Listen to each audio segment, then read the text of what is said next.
Welcome to Alert to Action, and we're here with Rick Bogle on Alert to Action, and I wanted to say that some things happen in this world that we don't understand, and one of those things that has happened lately is that in Madison there are some monkeys at a zoo, and they've now decided that they're going to essentially take the monkeys and use them for all sorts of invasive experiments, do experiments on their brains and stuff like that. And little kids are up there looking at the monkeys, and they have no idea that this stuff's going to happen. Rick Bogle's here to explain to us what needs to be done in Madison and what you can do to help the stuff in Madison. I welcome you, Rick. Thanks, I'm glad to be here. Okay. And why don't we talk about your background? Where did you come from? I've lived for the past 20 years in the state of Oregon. I've been a middle school teacher there for about the past 8 years. This year I moved, I'm on a year's leave of absence. My wife recently had a death in the family, so we moved back to this area. This is where her family's from. And so I'm here with her while she's teaching, and so I'm taking a year off. Now, what's happening in Madison in the way of the monkeys? What's going on at the Vilas enclosure and stuff like that? Well, the Henry Vilas Zoo is a county zoo. It's owned and operated by Dane County. In about 1963, when the Wisconsin Regional Primate Research Center, that's part of the University of Wisconsin, was built, part of the money was used to build a monkey house at the zoo. Okay. And in that monkey house now, there's 3 macaque colonies. Macaques are a type of monkey, a family of monkeys. Okay. There's 2 rhesus macaque colonies and a stump-tailed macaque colony. Those monkeys, it was discovered about 9 months ago that the university had repeatedly broken an agreement that they had with the zoo. They had agreed that they would not be using any of the monkeys that were raised or kept at the zoo in any sort of laboratory experiments at the primate center's labs. What happened was someone who is fairly intimate with the monkeys there, who knows them all by name, sees them regularly, recognized that some of them started missing, and at first wasn't saying anything, and finally their conscience apparently got the better of them, and so they started asking questions. They spoke to another person who was sympathetic, and between them and other people inside the primate center, some records came to light and were sort of secreted out and given to an animal rights group in Madison that would be the Alliance for Animals. And those records demonstrated that in well over 100 cases, monkeys had been taken out and used in these sorts of invasive procedures. Most of them have died. What is an invasive procedure? An invasive procedure would be any sort of experimentation that would harm an animal. We could argue whether giving it an infectious disease is an invasive study, or certainly operating on its brain would be invasive, or operating on it in any way, installing electronics equipment in its body, installing any sort of measuring devices or catheters in its various organs and things would certainly be invasive procedures. Now would compression experiments be considered invasive, where they take a monkey's head and take like a steam pump and punch it into the brain? Would that be considered invasive? The intent of the agreement had been that monkeys wouldn't be harmed, and we could talk about the definitions of a term. All of those terms fit in, all of those ideas fit into a larger body of ideas that fit into the idea of vivisection. Okay. Vivisection is experimentation on live animals. Okay. The root is viva, as in vivo, living sorts of organisms. So the idea was that they would not be allowed to do those sorts of procedures, that they wouldn't be allowed to harm zoo monkeys. Right. Zoos have a standing sort of tenet that animals that are raised and kept at a zoo won't be used in biomedical experimentation or research. And that's just, that way when you go to the zoo, you know that you're not standing there watching a baby, whatever it is, and know that tomorrow they're going to come and take it to a laboratory and hurt it. And so that's been the sort of the standing rule at zoos across the United States. Then it was discovered that the university was doing this. When that came to light, the National Institutes of Health, which is a federal agency that funds the monkeys, funds the primate research center there in Madison, cut the funding for the zoo monkeys. And so their fate immediately became questionable. People weren't sure what was supposed to, or what was going to happen with them. The lease agreement had gone until 2002. And so the university, when this came to light, they had said, we will not be renewing the lease with the county. So the people in Madison had thought that we had until that date to find some sort of options for them. Right. Then here, November 19th, I believe it was, the university announced that as of February 3rd, I think, that they were no longer going to be caring for the monkeys at all.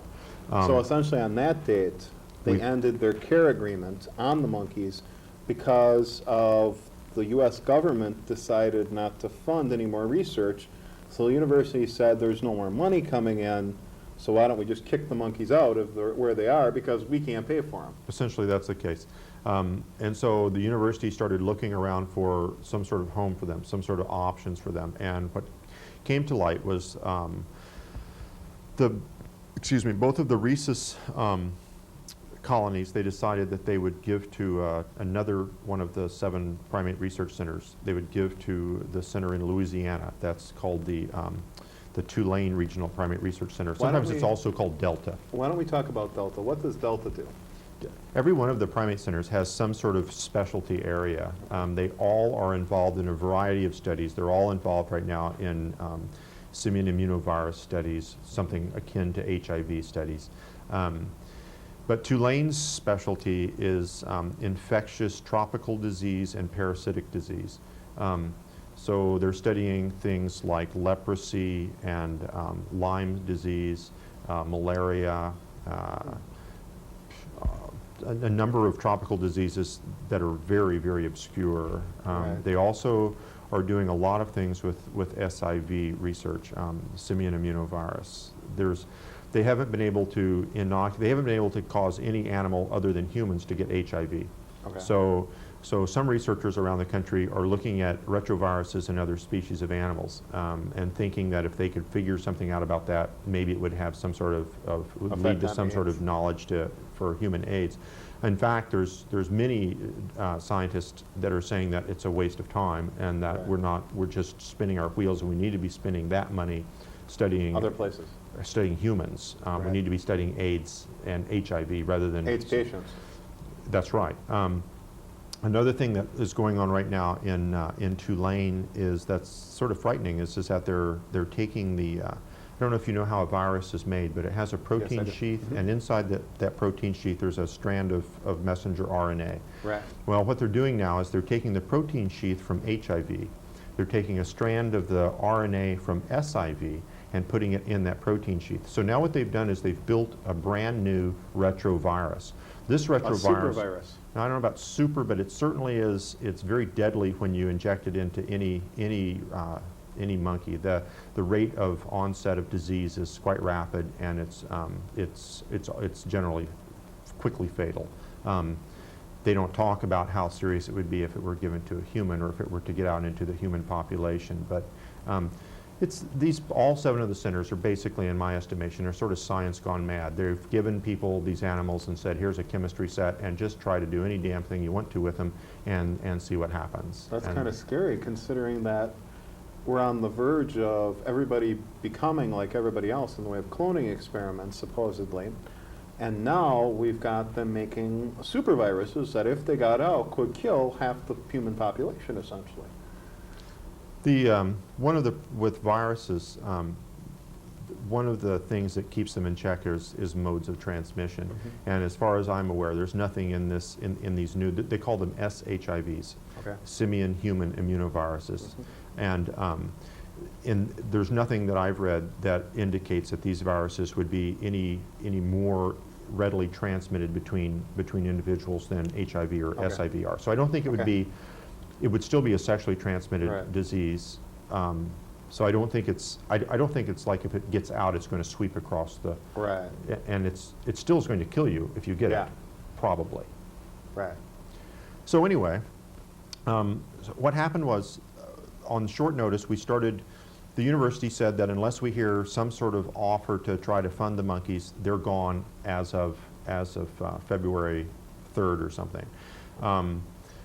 The county got involved. There was a lot of articles in the paper. People were calling the the Dane County superintendent Right. or supervisors, and so sort of as an effort to, I don't know, to make peace with the county, the university said, okay, we'll give you an extra month. During this time, we were afraid that they were going to take them away at any moment. So we were doing a zoo watch. There was around the clock sort of observation of the monkeys at the zoo. Just keeping our eye on them. And now what's happened is Tom Stobig, one of the Dane County supervisors, has he's introduced a resolution in the county government that says that Dane County should look for some sort of options for the monkeys that don't include sending them to some sort of biomedical laboratories. Right. That resolution went first to the Zoo Commission, and it passed unanimously.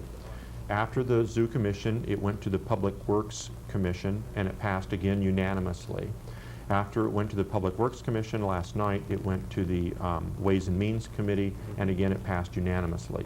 So it does look like that there's some sort of a will on the part of the county supervisors to try to find some sort of more sort of a safe and caring home for the monkeys rather than a research facility.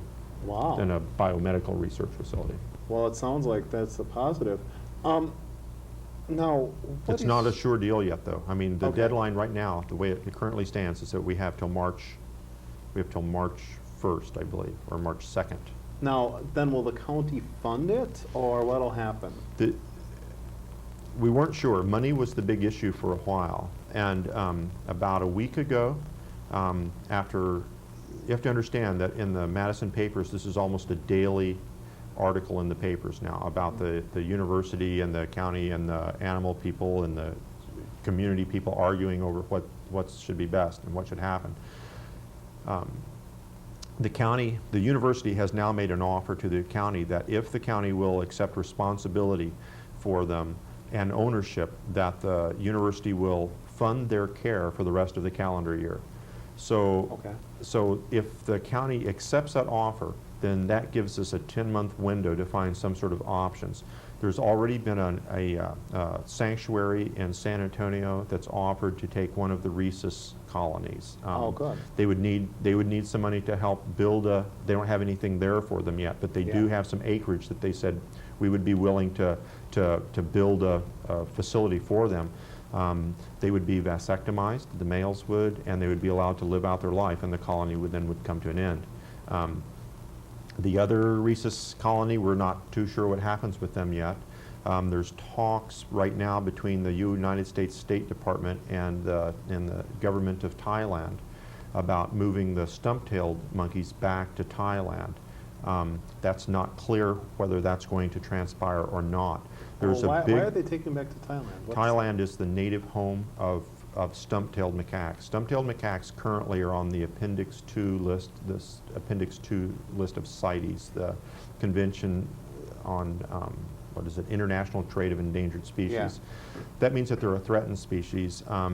Researchers who have been working with stump-tails now for a number of years now believe that they should be placed on the Appendix 1 list, that they really are they're a threatened or an endangered species, right? Because of that, there's a little bit more concern about stumps than there is about rhesus. The stumps, there's some fairly old members of the troop, and there's some question about whether they would be up to the trip. Because all three of these rhesus colonies, macaque colonies, each one independently is one of the three largest and oldest macaque colonies on exhibit in the world. So each one of them is a unique resource for any sort of community observation or even scientific observation. There's been a number of studies done by a primatologist named Franz de Waal, who's written a number of books about the behavior and the societies of all three of these colonies of monkeys. I don't know what's going to happen. I think that there's a high probability that the county will find some way to fund maybe the stump colony and allow it to stay here. I don't know that. I think there's a good chance that maybe one of the rhesus colonies could go to San Antonio. The other one, if we have 10 months, maybe we could find a viable option for it. It is important to know that at the same time that all of these committee meetings have been meeting, the Primate Center staff have been repeatedly coming to the committee meetings and lobbying for the monkeys to be sent to Tulane. There have been a number of citizens that have attended all the meetings and have been asking and pleading with the county to find some sort of options for them other than Right. biomedical research. But the Primate Center staff has been very consistent in their demands, or at least their suggestions, that the monkeys be sent to Tulane. Wow. So essentially, instead of looking at the fact that these monkeys have been there, well, is it 30 years or They're something? over 30 years now. So 63 is when the facility was begun. they're older than myself, because I'm not even that close to that age. I'm 32 years old, so I'm not even close to that age. I think the oldest one of the stumps is 34, 35. He's older than me. It's a she. She's older than Yeah. me, yeah. She's getting up there in age. And they want to take essentially these individuals, and I consider them individuals, they want to take these individuals and rip them out of their home and put them at Tulane, which means that, now let's talk about how are these animals caged differently than they would be in a traditional colony? What is the difference between the way that they're taken care of in a biomedical colony versus this type of colony? Do you have any idea about that, or? Yeah, the animals that the rhesus that go to Tulane, the ones that are of breeding age, will be placed in a fairly nice setting. They'll be put in a quarter-acre enclosure and allowed to basically live semi-free. They'll be fed, they'll be provisioned, and as long as they continue to have babies, they'll be allowed to stay in that breeding facility, that breeding colony. Okay. The ones that are underage will be, it's likely that they would be quickly assigned to some sort of experimental protocols. They would be assigned to somebody's lab. When you're put in a lab, a monkey is either going to be housed, generally, it's going to be housed maybe in paired caging with one other monkey, depending on what's done with it. If there's something that would interfere, that one monkey might be able to take something out of another monkey, then they would be caged individually. So they would go from a group sort of setting to some sort of solitary confinement. Tulane just instituted a plan to increase their infant harvest by 150 infants a year. That's an increase. I don't know what the total infant harvest Right. is, and that's the terms they use, infant harvest. So they really don't consider these animals. They consider like grain or something, or They corn. consider them animals, but to them, animals mean that they're it's the difference between me and an animal is the same as between me and the cup. And they recognize that they're biological systems and that they're animate, and Right. and that there are similarities to us. There's biochemical, biomechanical similarities to us, but what they don't want to address is cognitive and emotional similarity. They don't want to talk about is the monkey, how stressed is it, how depressed does it become, and all of those things are well documented. We know all of that stuff happens. Harry Harlow. Harry Harlow is a prime example.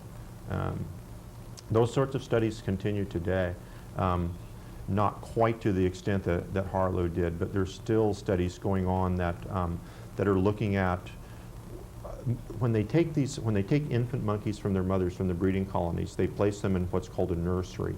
A nursery is just cages with either one or two baby monkeys in a cage, and what they've discovered is that infants that are nursery reared tend to have impaired cognitive ability, slower reflexes, they're less interested in their environment, and they have compromised immune systems. That's the general way that infant monkeys are raised in one of the primate research centers, which means that all of the research that's being done is being done on animals with compromised immune systems and that are in some way impaired. So these monkeys are they cognitive creatures? Are they able, so essentially by being raised this way, they don't have all the brain function that they would have if they were raised with a mother. That's right. So it's actually a very abnormal situation. They're and abnormal. That's right. They're causing them to develop abnormally. Right, and then we're going to believe That the research that's done on them has some sort of bearing on humans. which That's- are raised with mothers. Humans are raised with mothers. The monkeys are not. The dissimilarity is it's interesting. It sort of there's cognitive and emotional similarities, and there certainly are biomechanical, biochemical similarities, but the dissimilarities are such that when they study SIV, there's or simian immunoviruses. You can take one strain of SIV and give it to say a rhesus macaque, and that macaque may get sick and die. You can give that same virus to a pig-tailed macaque or a crab-eating macaque, and it may have no effect at all. So even between two very closely related species of monkeys, what they learn on one species may not apply to its closest phylogenetic kin. Right. So now when we go from that species of monkey and try to extrapolate to humans, it becomes meaningless. Well, it becomes miles, doesn't it? Instead of inches, we're talking miles of difference. And apparently because of even the inch makes all the difference in the world. So yeah. Yeah. So now, what can people do if they're interested in helping with this? Yeah. Well, on the smaller issue of the 150 monkeys that are in Madison right now, the most important thing that they could do would be to contact Kathleen Falk she's the county executive for Dane County, and very politely ask her to encourage the county to accept the university's offer. They could also call or write other county supervisors and ask them to also, to accept the university's offer. That's about the level of community involvement that's possible right now. Mm-hmm. On the larger issue of just primate research or invasive primate research, primate vivisection, Right. there's a lot of books that people could read. There's a lot of ways they could educate themselves. Now, what is the ape army? Why don't you tell me a little bit about the ape army and why you're collecting All right. little monkey dolls? When I was teaching middle school, I had a self-contained 6th grade classroom for years, and we always talked about things like the Holocaust and slavery and those issues of power over another.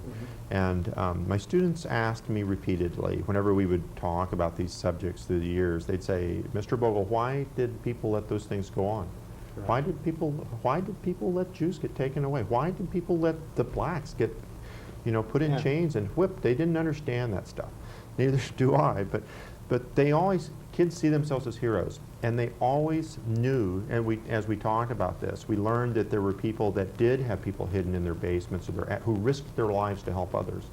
And kids are heroes. They see themselves as heroes, and they always said, "Well, I'd have been one of those people." And I think that most of the people that I've talked to over the past year believe that if they would have been living in Nazi Germany during those times, they would have had somebody hidden in their basement. We like to believe that about ourselves. Well, what happened is I didn't really know very much about primate research, but I did know a lot about primate behavior and primate cognition and research into language acquisition, teaching chimpanzees and gorillas sign language and orangutans and that. And Roger Felt's work. Roger Fouts' work, and I've had an interest in that sort of thing for years. I was at a conference and I heard a woman speak, a veterinarian named Dr. Sherry Speed, who's with the In Defense of Animals. Anyway, she talked about a place in Oregon, which was just a couple hours away from where I was living, where there were thousands of monkeys that were being used in these crazy experiments, and I hadn't known about it. Or if I had known about it, somehow it hadn't registered with me. And I was appalled. And knowing what I did about the ability of monkeys to communicate with each other, about apes to communicate with humans, it struck me so strongly that what's going on in those places seems akin to the sorts of things that we have done to others throughout human history. Anybody that was in our power, whatever minority we've tried to harm. It seems to me that the same thing is going on today with primates. And so I was getting ready to take a year's leave of absence, and I thought, you know, before I leave Oregon, I need to do some sort of favor for Oregon, and I decided that I would do sort of a Gandhian thing, and I would go sit in front of this facility, and I decided I'd sit in front of it for 150 hours. And so it turns out basically, it's almost 150 hours. I sat in front of it for 9 days, from 5 o'clock in the morning till 10 o'clock at night. In fact, I set up a tent there, and I lived there for 24 hours a day for 9 days. Wow.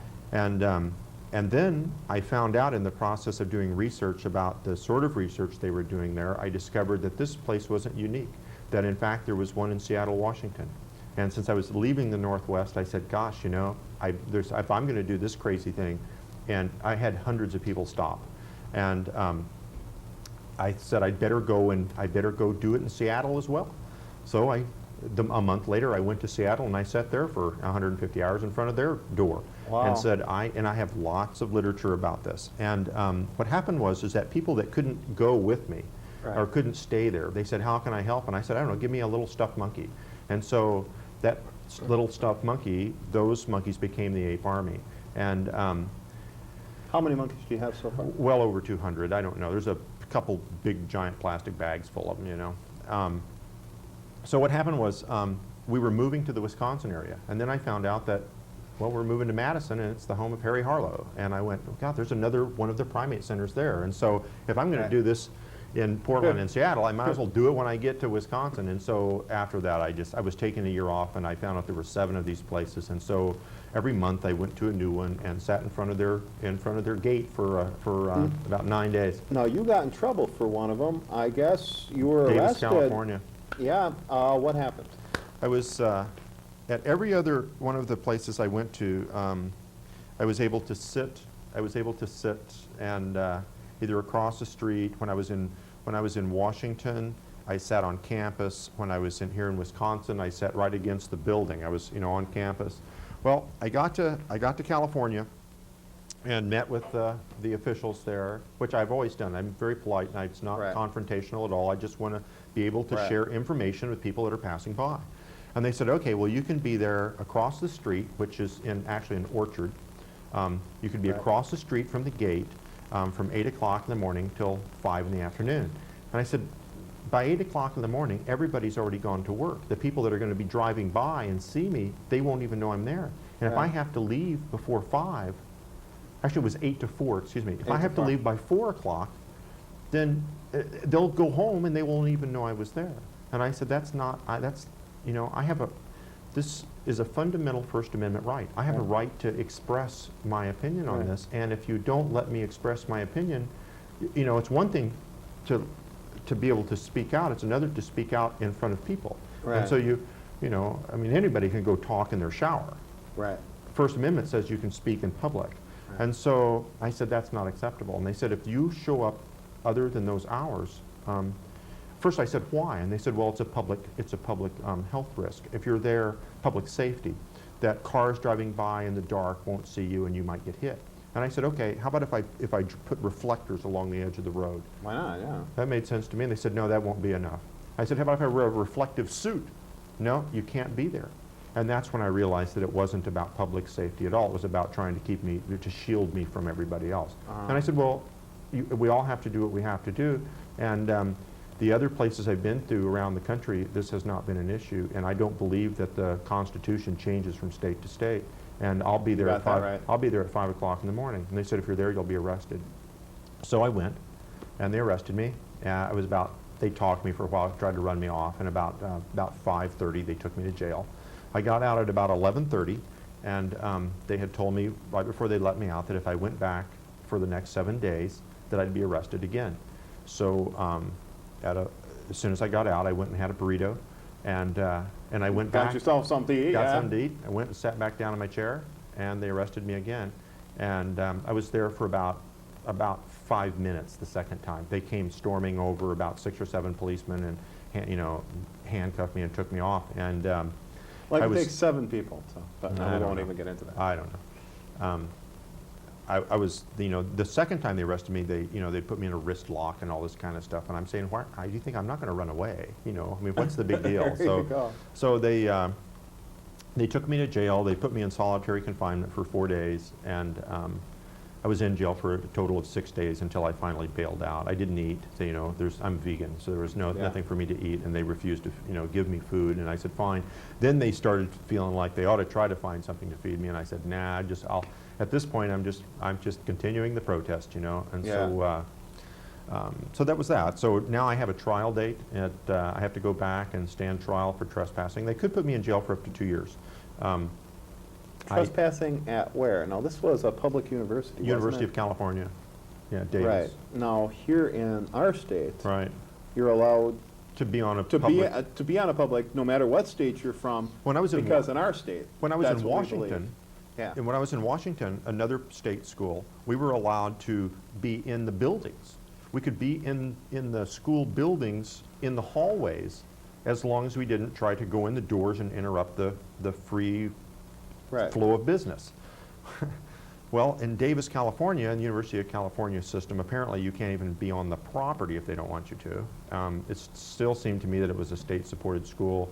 The issue is now in the courts, so there's a number of people that have run up against this same sort of thing. When the state of California decides that you're a nuisance and they would prefer not to have you be saying these things in public, they arrest you. Now, in Madison, were there violations of the original agreement that they had with the zoo? The agreement wasn't signed until 1989. Okay, and what was the original agreement? Well, the original agreement was just that the facility would be there and run by, in 1963, the original lease was just that they would use the facility and take care of it, and there was no say about how they would use Okay. the monkeys. There was a group, some individuals, some citizens found out what was going on. I guess consciousness was rising all over the United States at the time, Right. and so some actions took place, some demonstrations and things, and so the university signed an agreement with the zoo in 1989 that said, okay, we won't do this anymore. We won't use baby monkeys. We won't Right. take them out. We'll find something else to do with them. We'll find some other way rather than take these guys in and torture them.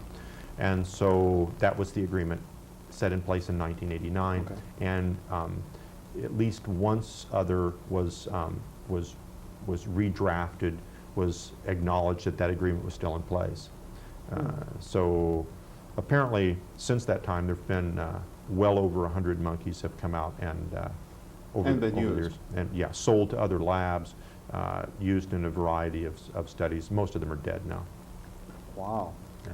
Now, a part of this controversy deals with herpes B. Now, I guess there was a huge article in Madison about herpes B, and I suppose we should enlighten people about what is herpes B. Herpes B is a herpes virus similar to herpes simplex that humans get. Herpes B it's ubiquitous in macaque populations in the wild. They think that in the wild macaques have incidence of between 20 and 30%. In captive situations, the incidence runs up maybe to 70 or 80%.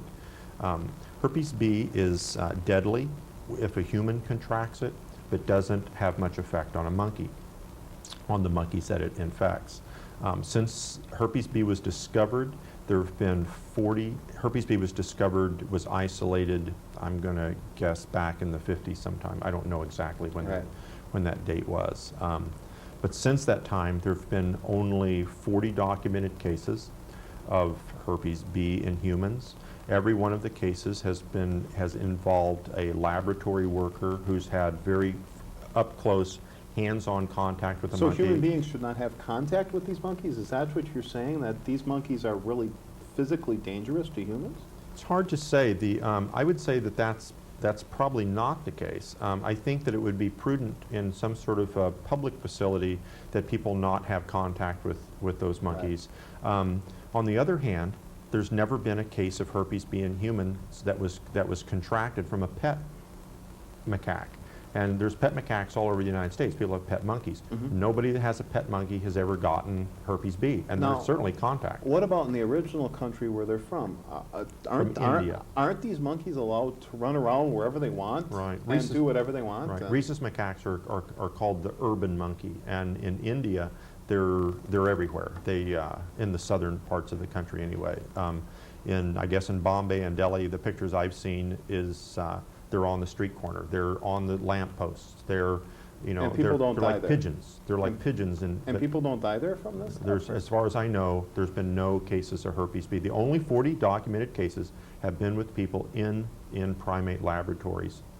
And the main reason for that is because of the collection of the incidence is higher because they collect them in a smaller amount of space, or what goes on with that? Probably, since the incidence is higher in the population of monkeys because all of the monkeys are housed in a small area together, so that they have a chance to transmit it to and from each other.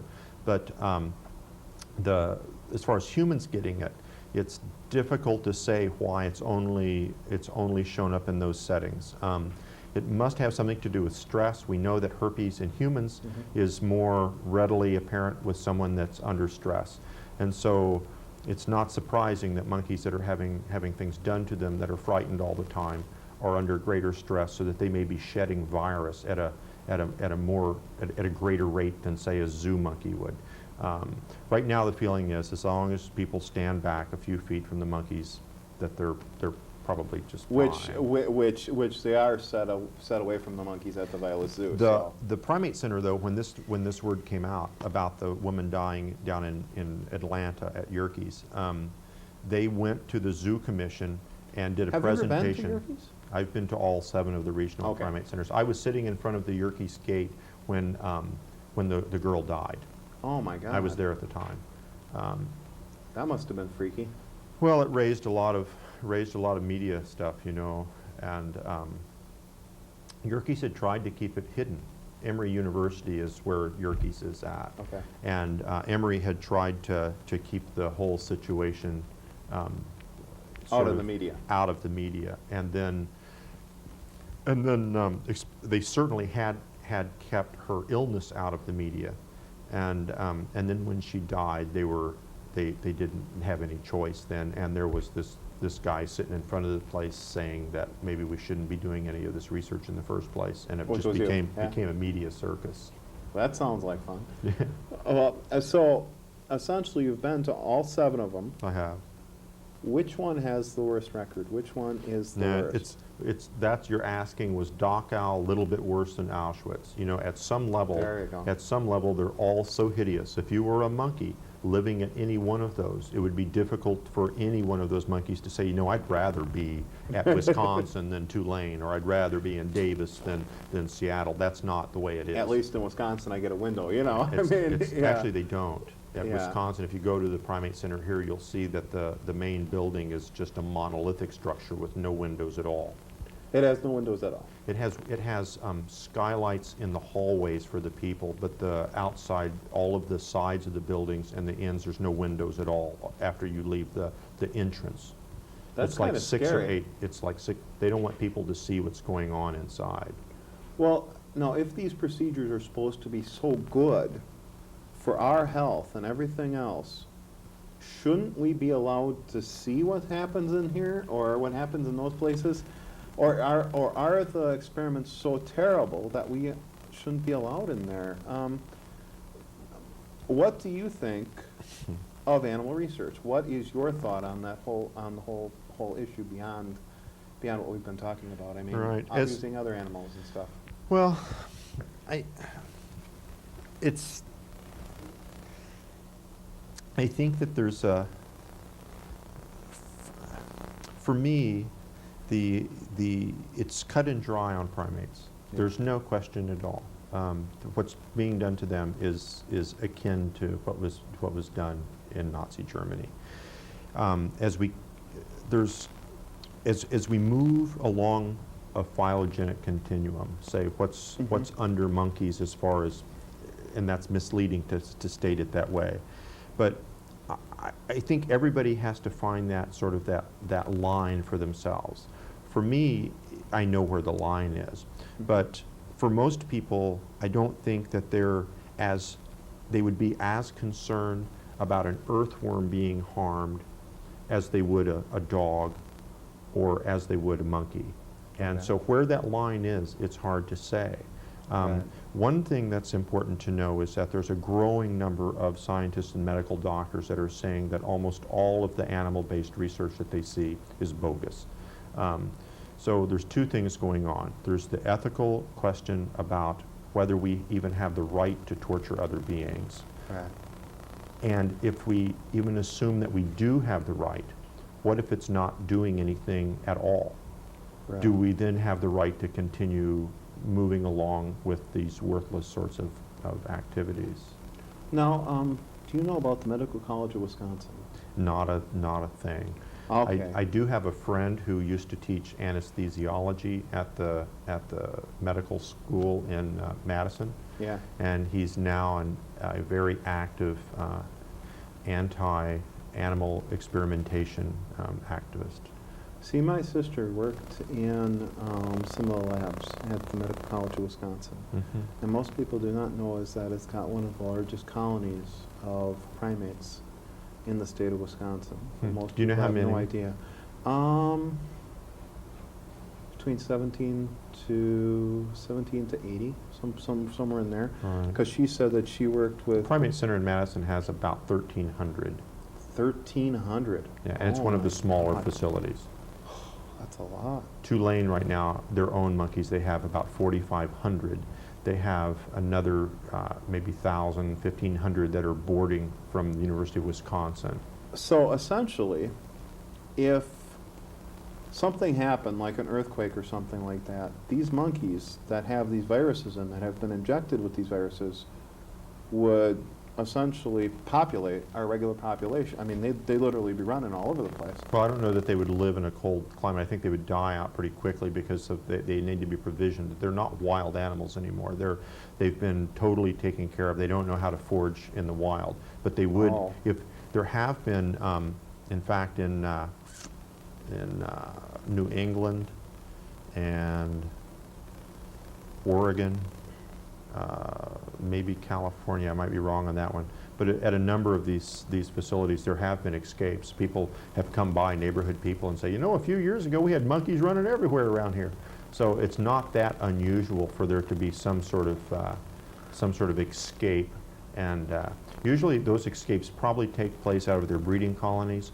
They probably take place out of the outdoor enclosures rather than, I think once you're moved into a lab, the chance of escape is pretty, I don't think you leave the lab. Once you're moved in, I don't think you move out, except So to the incinerator. So essentially, after they're done with the monkeys, they don't let them live out their life. Normally they would be what is considered, they would be humanely euthanized. Which means That means that they're going to kill them and then put them in an incinerator and burn them up, Yeah, see, generally.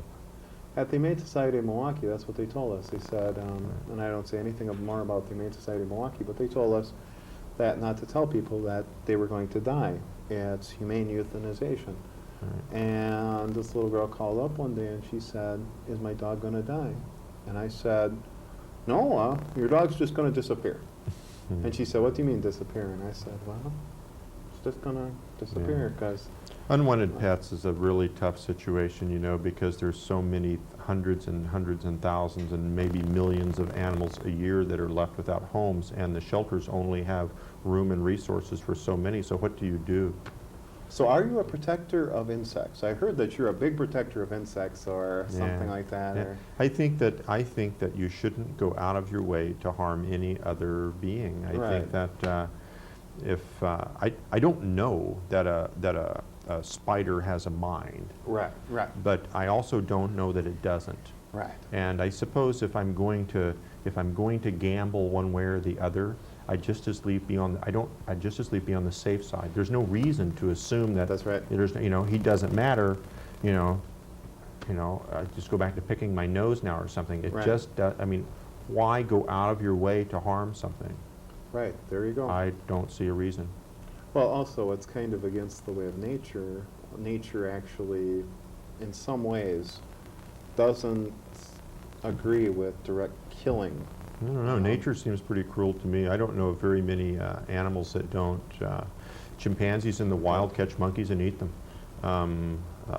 See, I didn't know that. Wolves catch deer. Bears eat I mean, everybody eats each other. I think I don't think that means, though, because you beat not that you do, Right. but let's suppose that you beat your wife. That doesn't mean I now should have the right to go home or that I should choose to go home and beat my wife. And so just because some other animals live an existence where they're consuming others or harming others doesn't mean that one of the reasons that people say that humans are supposed to be different is that we're supposed to be able to make rational decisions about our choices.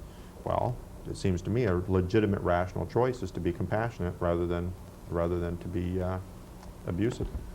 Okay, well, I thank Rick Bogle for coming here, and this was Alert to Action. You have a good night, and I ask that you get in contact with people in Madison and help save the Violet Zoo monkeys.